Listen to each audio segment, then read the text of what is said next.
ধরুন আপনি গেছেন চিড়িয়াখানায়, গিয়ে দেখলেন সেখানকার বাসিন্দারা অর্থাৎ জন্তু জানোয়ারেরা মহাসুখে আইসক্রিম খাচ্ছে। দৃশ্যটা ভাবতেই অবাক লাগছে না? কিন্তু ব্রাজিলের তীব্র দাবদাহে প্রাণীদের শারীরিক ও মানসিক প্রশান্তি দিতে গত 13 জানুয়ারি রিও ডি জেনেরিওর বায়োপার্ক চিড়িয়াখানায় এক বিশেষ সামার এনরিচমেন্ট কার্যক্রমের আয়োজন করা হয়। এর অংশ হিসেবে চিড়িয়াখানার প্রাণীদের তাদের পছন্দের বিভিন্ন হিমায়িত খাবার বা ফ্রোজেন স্ন্যাক্স পরিবেশন করা হয়।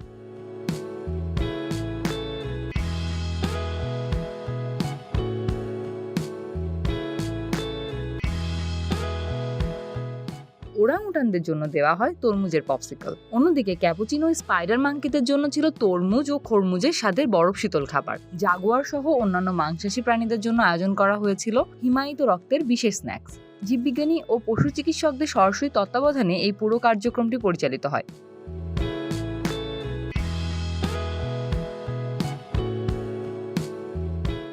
দর্শনার্থীদের উপস্থিতিতে আয়োজিত এই ইভেন্টটি প্রতিটি প্রজাতির প্রাণীর সুনির্দিষ্ট ও ভিন্ন ভিন্ন চাহিদার প্রতি কর্তৃপক্ষের বিশেষ সচেতনতাকে তুলে ধরে। বর্তমানে রিও ডি জেনেরিওর এই বায়োপার্কে 56টি এনক্লোজারে 124টি প্রজাতির প্রায় 650টি প্রাণী রয়েছে।